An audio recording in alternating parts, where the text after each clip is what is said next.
मित्रों, एक दिन की बात है। माता लक्ष्मी और भगवान श्री हरि वैकुंठ में विश्राम कर रहे थे।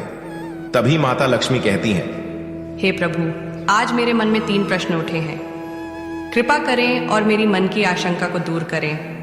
तब भगवान श्री हरि कहते हैं, हे देवी लक्ष्मी, आपके मन में जो भी शंका है आप निसंकोच होकर कहें, मैं आपके सारे प्रश्नों के उत्तर अवश्य ही दूंगा।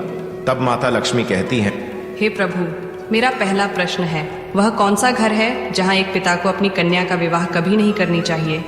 मेरा दूसरा प्रश्न है, एक बेटी के लिए अपना घर कौन सा होता है, पिता का या पति का।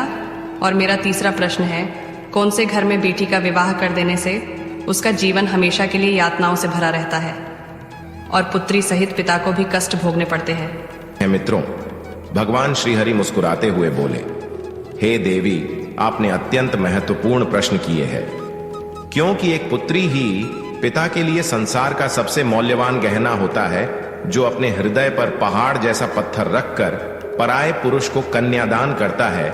इस संसार में सबसे भाग्यशाली पुरुष के घर में देवी आदिशक्ति का अंश कन्या का जन्म होता है और कन्यादान सर्वश्रेष्ठ दान है। हे लक्ष्मी, मैं आपके तीनों प्रश्नों के उत्तर इस एक पवित्र कथा के माध्यम से देना चाहता हूं। आप इस कथा को पूरा ध्यान से सुने। जो भी मनुष्य इस कथा का श्रवण तथा प्रसार करता है, उसके सारे पाप नष्ट हो जाते हैं। वो उस मनुष्य को मृत्यु के बाद अक्षय लोक की प्राप्ति हो जाती है।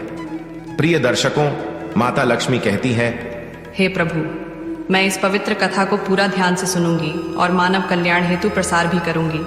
मित्रों, भगवान श्री हरि कहते हैं, हे लक्ष्मी, एक समय की बात है। मध्य देश में एक गरीब किसान अपने पत्नी और बेटी के साथ रहता था। उसके घर में जब बेटी का जन्म हुआ तो वे बहुत खुश हो गए थे।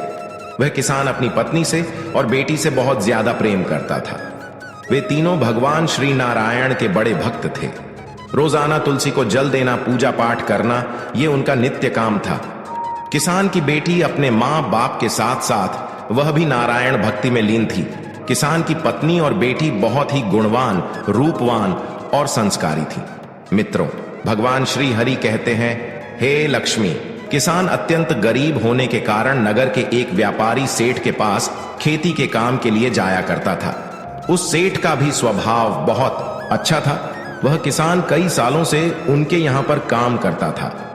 उस किसान की बेटी हर दिन अपने पिता के लिए घर से दोपहर का भोजन लेकर उस सेठ के खेत में जाती थी। यह सिलसिला कई सालों तक चलता रहा। वह हर दिन अपने पिता का भोजन